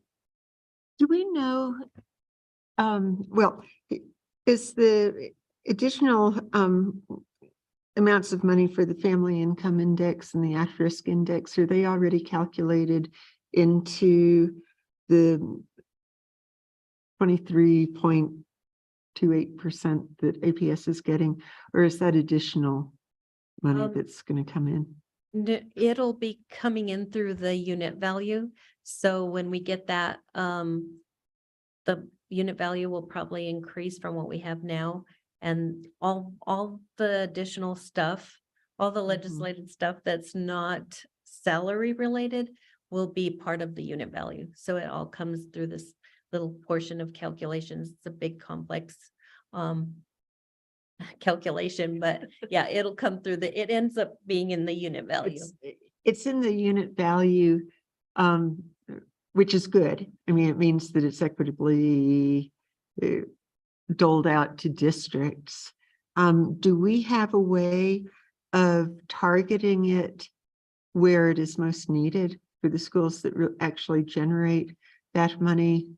Do we have a calculation for when we're allocating the dollars? Yes, that is in Okay. part of the calculation. And then just to echo, I think other people have said it, our goals, we didn't rank them by importance. They're all important. And yet I think schools are so used to being in test mode, in hard number mode. So they look at goals 1 and 2, especially, and a bit with 3. And those are the ones that past practice says that's what we're paying attention to. So hopefully there can be some real support for looking at goal 4 as being very foundational to everything else. And that's sort of on all of us, not on you specifically. It's on all of us to make sure we convey that. Thanks for the work. Thank you. Board Member Gonzalez. Great, thank you. I'll just build off the last comment by Member Peterson around goal 4, and just sort of encourage additional training. Because if we are teaching to the standards, then we are teaching these soft skills. And those standards are built into so those skills are built into the Common Core. If you think about productive struggle as an element of the math standards, that's what we're talking about here in terms of resilience. And so I think just sort of some understanding around how just use of instructional materials contributes to that. So that was one observation I had. My first question is, can you just explain a little bit more about the reason for the big deltas of the about 5 million on the minimum wage increase to EAs and about 7 million on the minimum employer contributions for group benefits? Is that just they underestimated the number of employees overall, or what's the reason for that? Yeah, that's usually the case, and especially in the EAs. I think they took what we had at a certain time. We have to upload all this data to them at a certain point in time. And so it's just whenever we pulled it, there probably was less EAs in that at that time that we pulled the data that we actually had employed. And then so they're doing they start doing their calculations throughout the years on that amount of employees. And then we have grown tremendously in our EAs to help supplement the teachers, as the teachers are, their salaries are much higher. And so I think that's just that delta. I'd have to really dig into the data more, but I think that's just a quick Could have reason why. also been a recruitment issue, right? I mean, because I think we had a hard time recruiting our lowest paid positions. So maybe at the time when the number went in, we hadn't fully, been able to fully recruit everybody. I wonder if that was it as well, because I'm with you. It's like, I mean, I guess it's a question of, are we reporting the actual numbers or the budgeted spots? And obviously there's potentially a change there too as well, but that does account for almost the entirety of this $10 million gap right there. So it does seem there's an opportunity to revisit the timing, if this is just a timing issue or a definitional issue, to make sure that we're getting closer estimates from the LFC or whomever on that. And could it be a federal dollar issue with so many EAs paid out of title funds and that amount not going up? So I know we raised this during the session. We've raised it with our federal representatives as well. But I wonder if that's where some of that gap is. Yeah, there's a lot of different Mhm. variables in this. It happened to hit hardest in that one, but I was pleasantly surprised or not surprised, but because we've worked with LAFC and trying to see where those discrepancies are. And at least they've, in the regular salaries where we had underfunding greater underfunding in prior years, it came pretty good. So Mhm. we're getting there. But hopefully we can get to a point where we're fully funded. Great.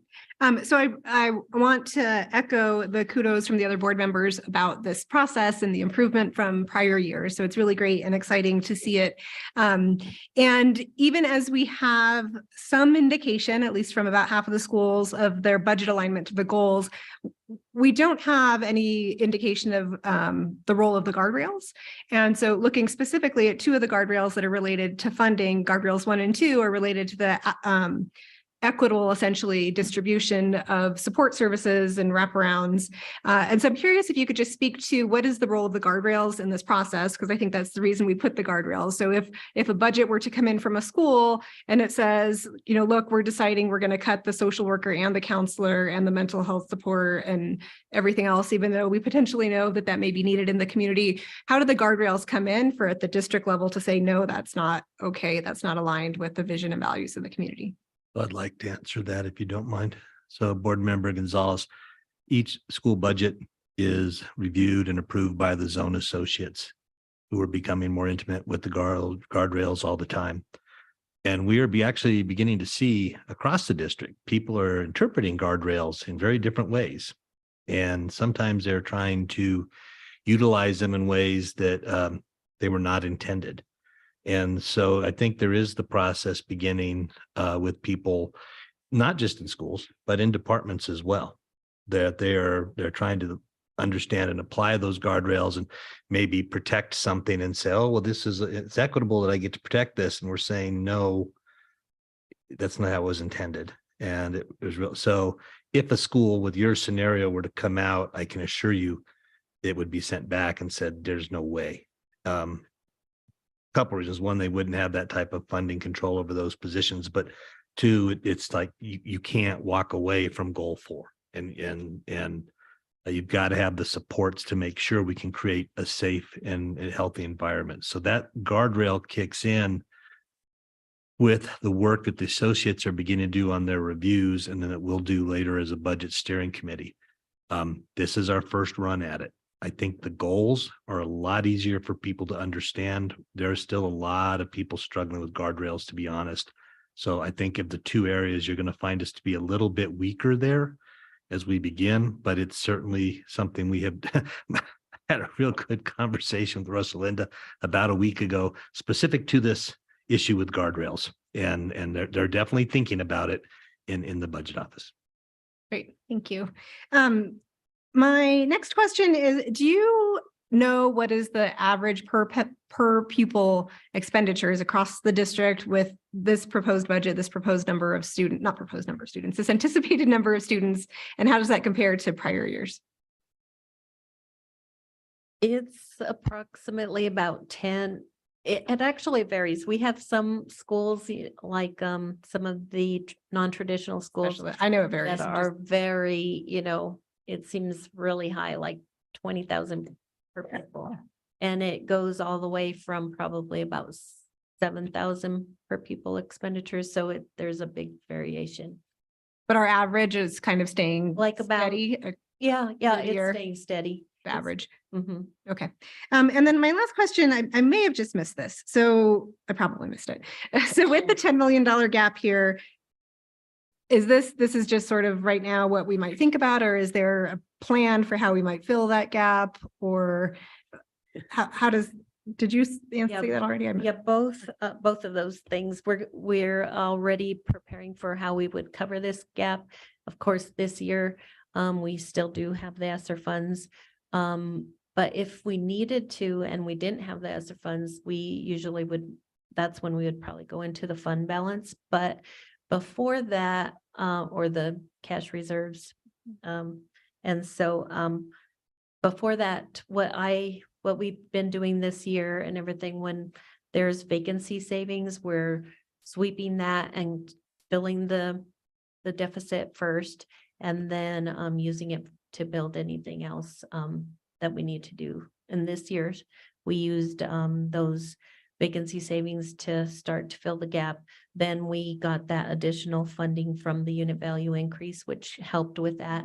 and gave us a little bit extra, which we're going to use to build our insurance reserves, which have gotten really low. So that's kind of how we work with that. Great. You know, the 1.5% is about the average that we've dealt with over the last decade or so.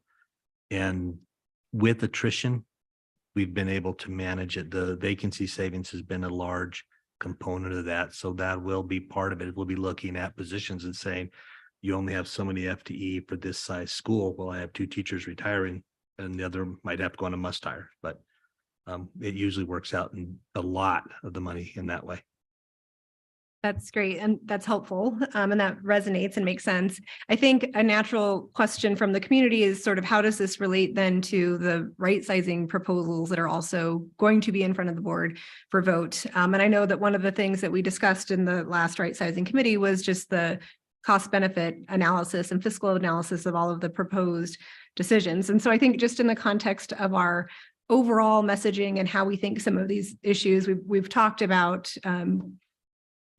the amount of money that could potentially be saved from right sizing or closing schools isn't that much. But I think thinking sort of in the bigger picture, it's easy for people to like ask, well, you're closing schools, but you're still in the hole. What's going on? So I think just sort of keeping all of that in perspective as we think about public messaging and just sort of use of taxpayer dollars. But do want to just express extreme appreciation to you and the team for this work and for your ongoing learning. Thank you. Thank you. So I have a couple of questions. Board Member Gonzalez asked part of it, but I want to make sure I fully understand the answer that was given. So in terms of like loss of FTE, and we talk about guardrails and making sure that we're protecting certain roles, what was decided in terms of social worker? And I guess I'll direct it more to Superintendent Elder. Are our social workers being cut from schools, or are those positions protected under our guardrails? Social workers are funded very differently than other positions. It's almost all title money. There's not a goal to cut social workers. However, as we look at need, you may have a large school that needs more support. And so there may be some transitioning of social workers from one area to another. Well, I'll ask it a little bit more specific, only because I think of the schools within my district, specifically West Mesa, where they lost a social worker and they have one that spends their time half now between a middle school and a high school. And just seeing them lose one right now, it just doesn't seem like that's just. Well, I don't know how they lost the person. I don't have the employment situation. Okay. We may have an opening and we may be advertising, but there are, just like everything else, there's not a line of social workers beating down the doors to come work in the public schools. So I don't know what the situation is. And I understand There that. would be an attempt to replace it if the person left because they left the district. Okay, but those positions will not be cut, just so for clarification. I think it depends as this district continues to shrink. They may, I don't think there's any immediate intent to have, there's not some large social worker cut coming. No, Okay. I haven't heard of any movement in that direction. Okay, and then back on page 8, when we talk about unfinished learning and summer school initiatives, is the plan to continue to offer summer school at no cost for our students continuing for this summer? I believe that's how we used the ESSER monies the last 2 years, and this will be our last chance to do it. So I would say let's do it while we can. Right. I mean, we've got to try to recover as many credits as we can. I do think we're going to see the first impact of the pandemic on our graduation rates this year. I think it's just naturally going to happen. Mhm. I've been saying that. I hope I'm wrong, but I have a feeling we're going to see it. So if we can assist kids and get them on in life and get it done free, we should do it. I agree. And final comment, not question, I'm actually going to recognize Zone 2. I believe that's our zone, Dr. Gonzalez, right? Yes.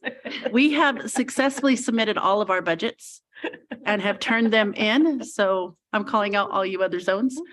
We did it. Yes, we did it. So great job, Zone 2. And I'll turn it over. Board Member Jackson, did you have any more questions? I did. Okay. I'm more composed now, so thank you. You got it. So, and it's actually great because most of my questions were asked going down the lines. So I think my question kind of builds on the role of the associate superintendents in the budgeting process when we're talking with the principals. Because you'll be surprised to know that I received phone calls when cuts were being made at schools. And so I think just kind of an overall question is, and I had very specific questions that I sent along, so they haven't been answered yet. So I will probably resend those questions because I don't want to take up time on specificity. But in the discussions that happened with our principals, with the zone associates, were the schools kind of retrained on how this process was going to go, why certain cuts were being made, where certain cutoffs occurred, and all of that. And I guess if any of you want to pop up, or zone associates, I'm looking at you, Troy, just because you're zone 4. What kind of trainings were received? Yes, Madam Chair, given? members of the board, Superintendent Elder, our finance department did a stellar job in presenting this somewhat new approach and refocusing on the 4 goals. And so we did an initial training with very detailed documents to help guide our principals and their school sites to make some of these decisions. And then at that point, the zone associates know where we're headed, some of the things that we're considering, and their role has been to coach and guide and support throughout this process. When principals maybe have some questions like, how does this tie to this, like a goal? To help have those conversations to navigate that process. So instead of them micromanaging what it should look like, they've allowed it to be a natural process. And I think we saw the first beginning steps there, which show us there's some gaps in it. So it gives us the opportunity to go back and meet with principals to support them and to push on them a little bit more to say, well, let's think about this a little bit differently. So that's been my expectation of them, is to just guide, support, and coach the principals through this new process. Yeah. And it seems like it has gone well. I would offer up that maybe the next step, because I get the community feedback. So I think as we move along, again, in this process, a next step in the coaching might be, and then how do you turn this around to speak to your community? Because obviously the community, we love our schools, right? We love what happens there. And so we just need to kind of work through that messaging process from you to the associates and eventually to the community. Yeah. That's helpful. Thank you. Yeah, you're welcome. And just want to echo, thank you again. Thank you you've changed the process, and it's very obvious. It's very apparent. It's easy to follow. I appreciate that you've started to give justifications for the budget optimization process. So thank you. I'm going to look forward to the April 26th presentation where maybe we have comprehensive data. I don't know if all of Zone 4 has gotten their stuff in, but I'm hoping. Oh, we have? All right. What about that? Board Member Tapia Romero. I'm proud of you. So thank you. I appreciate it, and your staff and everything. And then I'm going to resend this email. Great. Or I'll send it to Johanna, who can send it. And we only need one more school. Oh, you only need one more? Okay. We're almost there. Hey, that's almost We're very close 100%. with everybody. Friendly competition. Okay, so I believe we've covered all that. So going on, our next finance committee meeting will be held on Wednesday, April 26, 2023 at 5 p.m. in the John Milne Community Board Room and the Alice and Bruce King Educational Complex here at 6400 Uptown, or virtually at www.aps.edu. So finance team, thank you. Thank you once again. Appreciate you all. And with that, we are adjourned, and this will be followed by a special board meeting. All right, so here we go. Let's see if I can keep my head about me. So welcome to the Board of Education Special Board Meeting. I would like to call the meeting to order. Ms. King, may I have a roll call, please? Peggy Mueller Aragon, Here. Danielle Gonzalez. Here. Barbara Peterson, Here. Josefina Dominguez, Here. Courtney Jackson. Here. Crystal Tapia Romero, Here. Yolanda Montoya Cordova. Here. So our first item for consideration and action is adoption of the March 29th, 2023 Special Board of Education meeting agenda and approval of the February 15th, 2023 Board of Education meeting minutes and the March 6th, 2023 Special Board of Education meeting minutes. May I have a motion, please?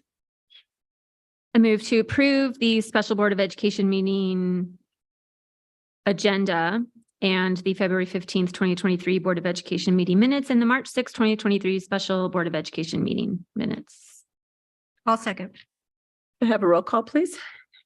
Peggy Mueller Aragon. Yes. Danielle Gonzalez. Yes. Barbara Peterson, Yes. Josefina Dominguez. Yes. Courtney Jackson. Yes. Crystal Tapia Romero, Yes. Yolanda Montoya Cordova. Yes, so our next item is approval of the consent calendar items, and I believe we will move items 21 and 22 for its own vote. So do I have a motion to approve the other consent items? I move to approve the consent calendar items with the removal of number 21 and number 22.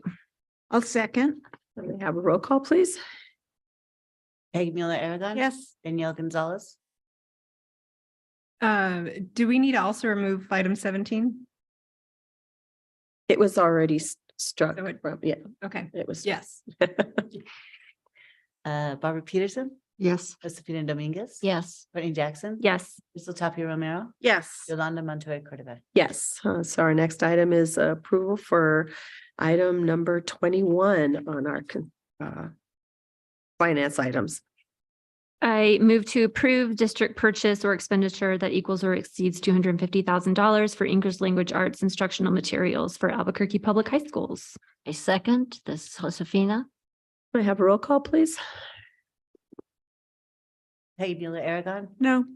Danielle Gonzalez, Yes. Barbara Peterson, Yes. Josefina Dominguez. Yes. Courtney Jackson. Yes. Crystal Tapia Romero, Yes. Yolanda Montoya.